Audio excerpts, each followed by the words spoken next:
Thanks a lot for doing this today. How long have you known about this alleged plot? It was brought to my attention in the last few weeks. I know that a lot of work has gone into this. I mean, there have been, so much rhetoric and so many online threats that they don't tell me about every instance, but when this became very clear that it was much more than just an online threat, they brought me into the loop. So it's been a matter of weeks. How do you think it's affected you and your family? Well, I mean, I think the stress of everything that we're all going through, right, is close to the surface for everyone. But I've been very open with my family about what is happening. We've had to be mindful of our movements and our security, and I think that it's a really sad aspect to kind of everything that we're confronting as a society right now. From everything that you've heard, how real does all of this feel to you? I mean, do you feel like this really could have led to some serious violence? Well, I mean, the fact that the FBI and both U.S. attorneys and the colonel of the state police and the attorney general all have acknowledged no one's ever seen anything like this before, and it was very serious. And I know that the reports talk about kidnapping because, of course, that's the largest federal charge. But the affidavits and everything don't end there.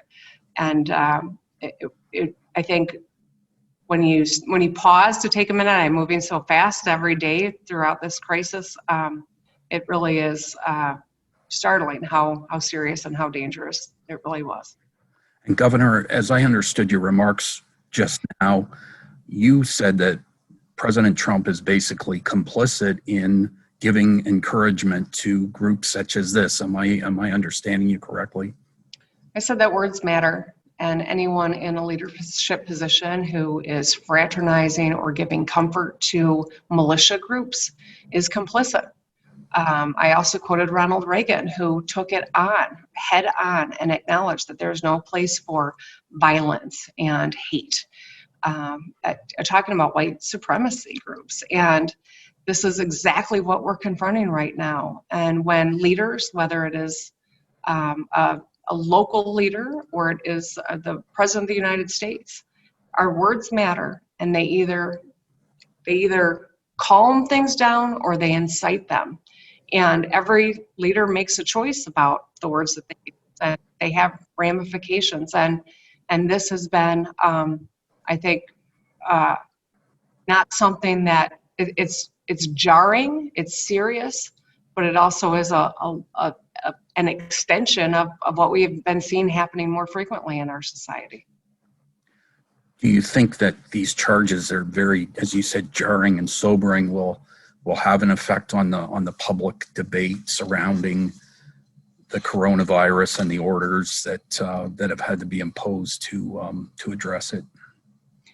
Well, I think that we have to separate these criminal activities from our public health crisis. Certainly, some of that fed into it, but let's be clear.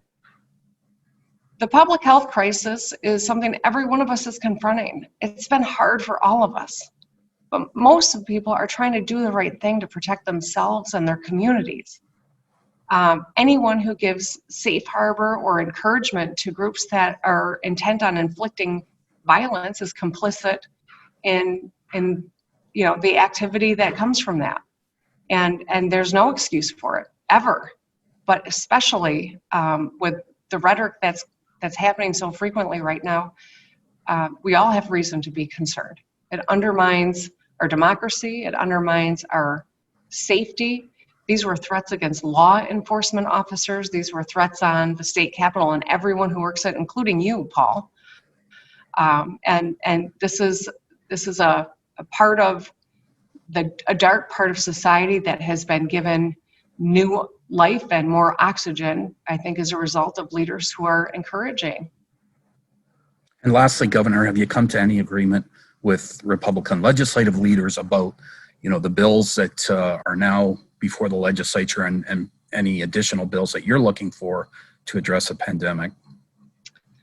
There's ongoing conversations. I know that we have done the analysis of the executive orders that we think are important to continue on, and done the analysis, what can be done via epidemic orders from DHHS, what really needs to be legislation, what is the ideal way of addressing them. So we have, I know, open conversations happening. I know that these bills are moving today are important pieces of the work that I have done for months, and I'm glad to see them moving.